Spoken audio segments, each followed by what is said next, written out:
오늘 우리 같이 나누실 말씀은 창세기 37장 1절부터 11절까지 말씀입니다. 창세기 37장 1절부터 11절 말씀입니다. 교회 여러분, 어른들이 아이들에게 많이 묻는 질문 중에 하나가 이 아빠가 좋아, 엄마가 좋아 하는 질문입니다. 사실 이 질문 좀 얄미운 질문이지요. 그래서 아이들이 요즘에는 무척 현명해져서 엄마가 좋아 그러면 엄마가 물으면 엄마가 좋아, 그리고 아빠가 물으면 아빠가 좋아, 그렇게 얘기하고 두 사람이 같이 물으면 나한테 그렇게 곤란한 질문을 하지 마세요, 그렇게 얘기를 한다고 합니다. 또 하나 아이들에게 많이 묻는 질문이 있는데, 그것은 내 꿈이 무엇이냐 하는 질문입니다. 의사가 되고 싶으냐, 변호사가 되고 싶으냐, 무엇이 되고 싶으냐. 그리고 큰 꿈을 이렇게 마음에 품으라고 그렇게 이야기하면서 은근슬쩍 부모의 소망을 그 마음에 심어주는 경우도 많이 있습니다. 이런 사람이 되라, 저런 사람이 되라 꿈을 묻는 이유가 자녀가 잘 되기를 바라는 마음도 있고, 또 부모가 원하는 성공한 사람이 되기를 원하는 마음도 있어서 그렇게 질문을 합니다. 어떤 교육학자들은 아이들이 자신의 미래를 선택할 수 있도록 자유를 좀 주고 너무 스트레스를 주지 말라고 그렇게 이야기하기도 합니다. 하지만 이 꿈을 묻는 게 너무 나쁘게만 볼 것은 아닌 것이, 꿈이 없는 사람보다는 꿈을 가지고 꿈을 이루기 위해서 열심히 사는 삶이 더 이렇게 바람직한 삶이기 때문에 그렇습니다. 지나치게 강요된 것이 아니라면 꿈이 없는 인생으로 사는 것보다는 꿈과 소망을 가지고 살아가는 삶이 훨씬 낫습니다. 그래서 부모들이 꿈에 대해서 이야기하면서 요셉과 같은 꿈을 가지라고 이야기하는 경우도 많이 있습니다. 그런데 오늘 성경의 말씀을 잘 살펴보면 이 요셉의 꿈이 한 소년의 패기 넘치는 꿈이나 미래의 소망과는 좀 거리가 있는 것을 우리가 알 수가 있습니다. 요셉의 아버지 야곱이 요셉에게 내가 꾼 꿈이 무엇이냐 이렇게 말했을 때에, 그 말은 요셉가 마음속에 품고 있는 미래의 소망을 묻고 있는 것이 아니라 이 버르장머리 없다고 꾸짖는 말이었기 때문에 그렇습니다. 요셉이 어느 날 꿈을 꾸었는데, 그 첫 번째 꿈은 형제들과 함께 추술하면서 곡식단을 묶었는데, 자신이 묶은 단은 일어나고 나머지 단은 절하더라는 것이었습니다.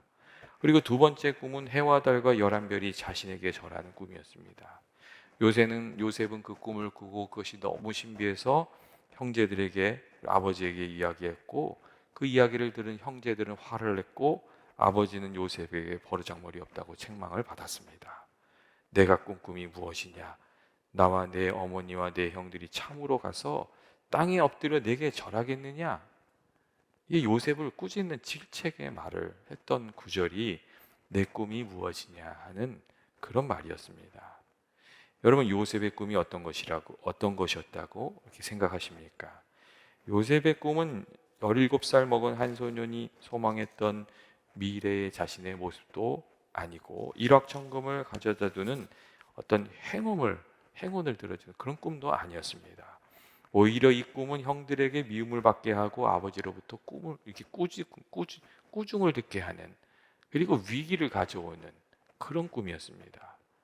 분명히 요셉의 꿈에는 하나님이 주신 중요한 메시지가 있었는데, 그 꿈을 꾸고 이야기를 나눴을 때는 그 꿈의 이 의미를 아무도 이해하지 못했습니다.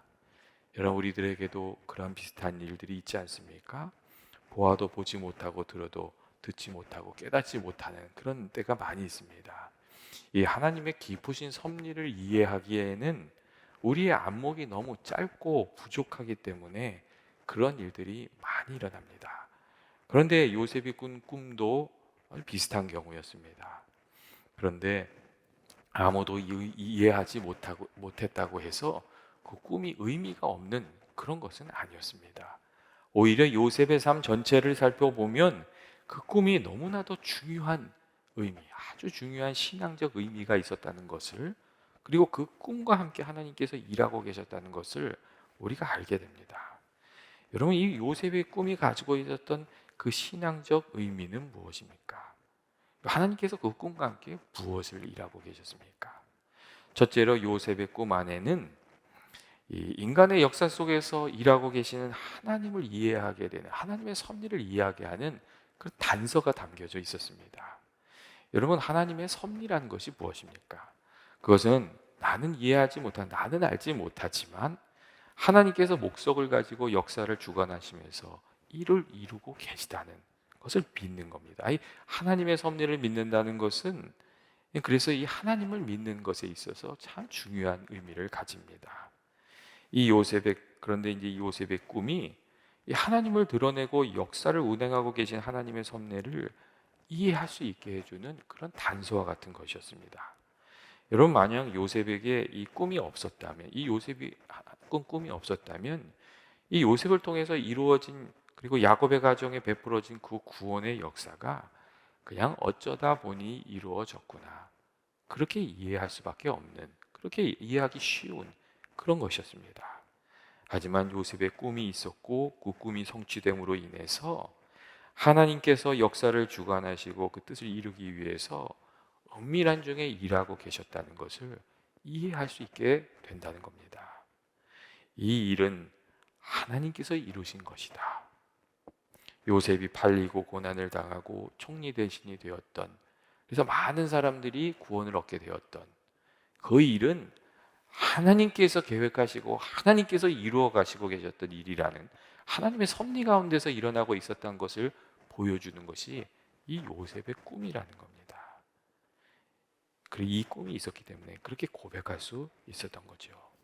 그래서 이 요셉의 꿈은 단순히 요셉의 꿈이 아니라 하나님의 꿈이었고 하나님의 계획이었다고, 그리고 하나님의 구원의 그 계획을 드러내 보여주는 것이었다고 이렇게 이야기할 수가 있습니다. 교회 여러분, 하나님께서 살아계셔서 역사하시고 우리들의 삶 속에도 하나님의 경륜이 이렇게 펼쳐지고 있지 않습니까? 그래서 겪을 때는 잘 이해를 하지 못하다가 나중에 시간이 지나고 나면 뒤돌아보면서 그때 그 일이 나를 믿음으로 이끌기 위해서, 또 하나님을 더 깊이 만나게 하기 위해서 하나님이 일하시고 계셨던 것이었다는 것을 고백하게 되는 경우가 많이 있습니다. 그리고 이 하나님의 신실하신 경륜을 믿으면서 살아가는 것, 그게 그리스도인의 삶입니다. 여러분, 하나님의 경륜을 믿고 살아가는 것은 일이 어떻게 돌아가는지를 다 안다는 그런 뜻이 아닙니다. 오히려 일이 어떻게 돌아가는지 이해할 수 없지만 거기에도 하나님의 뜻이 있는 줄을 믿고 믿음으로 살아가는 것, 그리고 하나님께서 내가 이해할 수 없는 모든 일들이 협력해서 선을 이루게 하실 것이라는 믿는, 그 선을 이루게 하실 것이라는 것을 믿는 믿음으로 살아가는 것, 그게 하나님의 경륜을 믿으면서 살아가는 그런 것입니다. 여러분, 야곱의 가정에 무슨 일이 일어나고 있었는지 그 누구도 몰랐습니다. 하지만 하나님의 큰 계획의 물줄기 가운데 야곱의 가정이 있었고 하나님은 요셉을 통해서 아주 귀한 역사를 이루어가고 계셨습니다. 요셉의 꿈은 우리들에게 역사의 수레바퀴가 하나님의 손 가운데 움직이고 있다는 것, 그리고 이게 인간이 많은 일을 하는 것 같지만 사실 아주 궁극적인 면에서는 하나님께서 일을 이루고 계시다는 것, 그것을 우리에게 깨닫게 해주는 귀한 꿈이라고 할 수 있습니다. 둘째로 요셉의 꿈은 이 야곱의 가족에게 베푸신 하나님의 사랑이고, 이 야곱의 가정을 믿음의 가정으로 세우시려는 하나님의 세심한 배려였다는 것을 우리가 알 수 있습니다. 요셉의 꿈이 하나님의 이 배려라는 것을 이해하려면 요셉이 처해 있던 상황, 그리고 이 야곱의 가정의 상황, 그런 것들을 우리가 조금 이해할 필요가 있습니다. 사실 야곱의 가정은 굉장히 복잡 미묘한 갈등의 구조 속에 있었습니다. 아버지 야곱은 아내가 넷이었는데 그 아내들 넷 간에 치열한 경쟁이 있었고, 특별히 아내 중에 2명은 자매였는데도 그 사이에 질투가 보통이 아니었습니다. 그러니까 그 형제들 간의 사이도 그렇게 좋지가 않았습니다. 그리고 이 야곱이 그 아내 중에서 특별히 한 여자를 사랑했고, 그 여인이 라헬이었는데, 라헬이 낳은 아들이, 아주 어렵게 낳은 아들이 요셉이었습니다. 오랫동안 자녀를 낳지 못하던 라헬이 극적으로 아들을 낳았으니 그 요셉의 얼마나 엄청난 사랑을 받았을 거라는 것을 우리가 그냥 미루어 알 수가 있습니다. 이 요셉이 엄청난 어머니의 사랑을 받고 어머니 품에서 귀하게 자란 그런 자녀였다는 겁니다. 그런데 요셉의 일생이 우리가 알다시피 그게 쉽게 풀리지 않았습니다. 어머니 라헬이 동생 베냐민을 낳다가 그냥 갑자기 이렇게 죽어버리고 말았습니다. 엄청난 사랑을 받고 살았는데 갑자기 그냥 모든 게 다 사라져버린 겁니다. 이 요셉이 얼마나 큰 상처를 받았을까요? 인생의 방패막이었던 어머니가 사라지고 의지할 만한 형제는 정말 갓난쟁이고 거기에다가 세 사람의 어머니가 계시고 특별히 성경을 보면 요셉의 외모가 무척 빼어나게 아름다웠다는 것을 우리가 알 수 있습니다. 여러분 누구를 닮았겠어요? 어머니 라헬을 닮았겠지요. 그러니까 아버지 야곱 입장에서 보면 요셉이 라헬을 떠올리게 하는 귀한 아들이지만 다른 세 어머니 입장에서는 요셉이 그렇게 반갑지 않았을 거예요. 그리고 요셉의 주변에는 이 요셉에 대해서 별로 감정이 좋지 않을 뿐만 아니라 이 기분이 나쁘거나 수가 틀리면 이 계략을 써서 상대방을 해치고도 남을 상당히 거친 이미 장성한 형들이 득실거리고 있었습니다.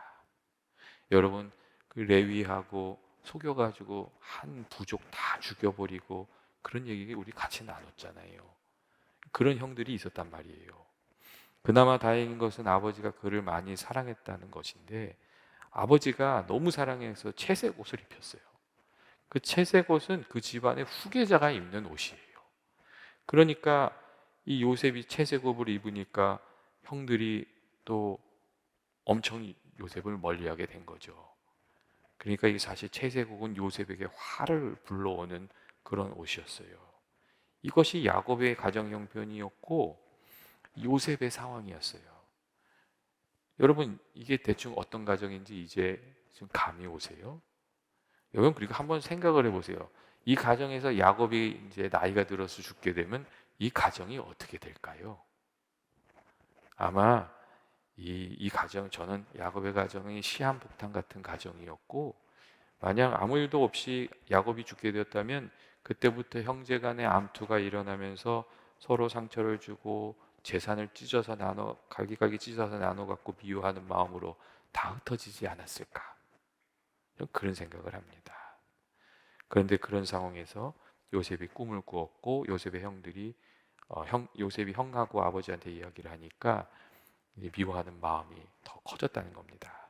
그리고 이제 그 다음에는 우리가 잘 아는 요셉이 팔려가는 사건이 펼쳐지는 겁니다. 그리고 요셉의 고난 가운데 요셉이 고난의 인생을 살아가는 동안 사실 요셉의 꿈은 그냥 과거의 기억, 그 어떤 기억의 한 부분에 감춰져 묻혀 있었던 잊혀진 것이었습니다. 그런데 어느 날 잊혀진 그 꿈이 과거의 어느 한 구석에 묻혀 있던 그 꿈이 다시 살아나는 때가 찾아온 겁니다. 언제냐면 형들이 자신에게 찾아와서 땅에 엎드려 가지고 요셉에게 절하는 순간, 그때 이 과거에 묻혀져 있던 꿈이 다시 살아나는 거예요. 사실 요셉은 자신의 가족들과 의절하고 살았어요. 애굽에서 극적으로 성공했지만 그 소식을 아버지한테 전하지도 않았고 복수를 하겠다고 그것을 찾아가지도 않았어요. 그냥 이제 모든 것을 잊고 살겠다고 결심하고 그냥 살았어요.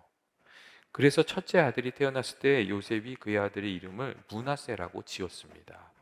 그 이름의 뜻을 살펴보면 요셉의 마음을 알 수가 있는데 그 뜻이 뭐냐면 하나님이 내게 내 모든 고난을 잊게 하시고 내 아버지의 온 지위를 잊어버리게 하셨다는 그런 뜻이에요. 그러니까 뭐겠어요? 그냥 옛날 일은 잊고 살겠다. 그냥 그렇게 생각하면서 아들 이름을 지은 거예요. 그런데 어느 날 형들이 찾아와서 이 요셉 앞에 엎드려 절하는 거지요. 그리고 그때 하나님께서는 예전에 보여주셨던 꿈이 다시 생각나게 하셨어요. 형들을 만날 순간 얼마나 우라가 치밀어 올랐겠어요. 다 잊었다고 생각했는데 원수 같은 형들이 눈앞에 이제 찾아온 거거든요. 그런데 하나님이 그때 옛날 꿈을 생각나게 하시는 거예요. 성경을 보면 그래서 이 형들을 보고 요셉이 엄청나게 웁니다. 그리고 요셉이 좀 형들을 괴롭혀요. 간첩 누명도 좀 씌우고 감옥에다 몇 명 집어넣기도 하고 좀 괴롭혀요.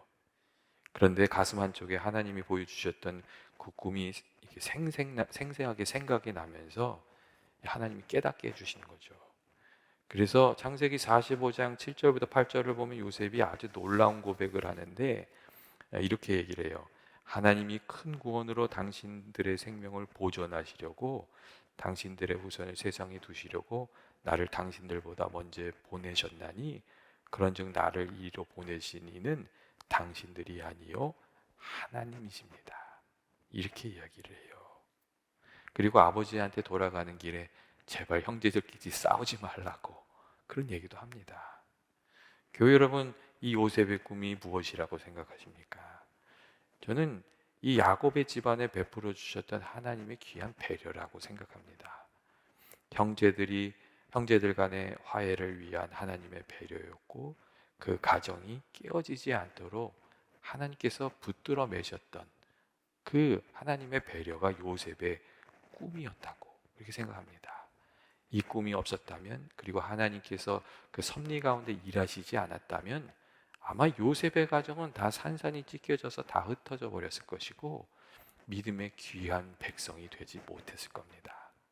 그런데 하나님께서 어린 요셉에게 꿈을 보여주셨고 그 꿈이 다시 기억나게 하시면서 하나님의 섭리를 이해하게 하시고, 그리고 이 요셉을 중심으로 온 가족이 다시금 하나가 될 수 있도록, 요셉의 말을 잘 듣는 형들이 될 수 있도록 이렇게 하나님께서 그렇게 하고 계셨던 거죠. 때때로 신방을 가서 이야기를 들었다 보면 각 가정이 구원받기 위해서 하나님께서 먼저 세우신 사람들이 있고, 또 그 사람들이 그 한 가정을 구원받게 하기 위해서 애를 쓸 때 하나님께서 예비해 주셨던 그 준비가 있고 배려가 있고 안배가 있었구나, 그런 일들을 통해서 하나님이 또 도우셨구나, 이런 생각을 하게 될 때가 많이 있습니다. 하나님께서 믿음의 길을 가는 사람들 이렇게 도우시고 계시는 겁니다. 그래서 하나님의 귀하신 뜻을 이루시는 거죠. 여러분, 요셉과 같이 어려운 길을 걸어가고 계십니까? 그렇다면 그 가운데 하나님의 예비하심이 있다는 것을 믿으시고, 하나님의 준비가 있을 것을 믿고 하나님을 의지하면서 그 믿음의 길을 걸어가게 되시기를 원합니다. 마지막으로 이 요셉의 꿈은 요셉을 위한 하나님의 배려였습니다. 여러분, 요셉이 많은 고난을 당했습니다. 억울한 일도 많이 당했고 그는 상처받은 영혼으로 살아가는 그런 사람이었습니다. 어떻게 하면 정말 치유받을 수 없는 상처를 받은 사람, 이게 요셉이었습니다.